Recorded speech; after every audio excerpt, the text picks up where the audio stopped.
రాయ్బరేలీ ప్రజలతో తమ కుటుంబానికి 100 ఏళ్ల అనుబంధం ఉందన్నారు కాంగ్రెస్ అభ్యర్థి రాహుల్ గాంధీ. తానెప్పుడు నిజాలే మాట్లాడతానన్న ఆయన ప్రజల బాధలను తెలుసుకోవడానికి కన్యాకుమారి నుంచి కశ్మీర్కు పాదయాత్ర చేశారన్నారు. లోక్సభ సభ్యత్వాన్ని రద్దు చేశారని, ఇంటిని తీసుకున్నారని గుర్తు చేశారు. దర్యాప్తు సంస్థలు సుదీర్ఘంగా విచారించినా తానేమీ భయపడలేదన్నారు. కేంద్ర ప్రభుత్వం ఇంటి నుంచి బయటకు పంపినప్పుడు దేశ ప్రజలంతా మేమున్నామంటూ ముందుకొచ్చారని అన్నారు.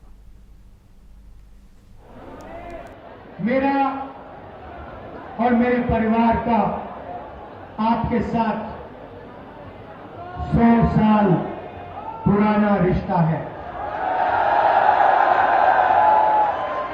आप मेरी स्पीचेस देख लो।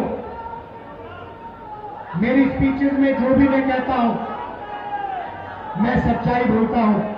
मैं 2 करोड़ युवाओं को रोजगार देने की बात नहीं बोलता हूं, मगर जो मेरे मुंह से निकलता है वो सच्चाई होती है। अगर मैं कुछ कहता हूं तो मैं वो करके दिखाता हूं, रुकता नहीं। नरेंद्र मोदी जी ने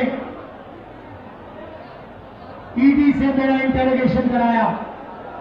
55 घंटे ईडी ने इंटरोगेशन कराया। सरकारी घर छीन लिया। लोकसभा की सदस्यता रद्द कर दी। मैंने उनसे कहा, ये जो घर है तुम्हारा, इसको उठा के ले जाओ, मुझे ये घर नहीं चाहिए। रायबरेली के जनता में के दिल में मेरा घर है। हिंदुस्तान की जनता के दिल में मेरा घर है। मुझे घर की कोई जरूरत नहीं है। मेरे पास हिंदुस्तान में करोड़ों घर है, आपके दिल में घर है। भाई और बहनों, मैं पीछे नहीं हटता हूं। और एक बात समझ लो, वो आप समझ गए हो, नरेंद्र मोदी से मैं डरता नहीं हूं। अगर कोई डरता है तो नरेंद्र मोदी डरता है।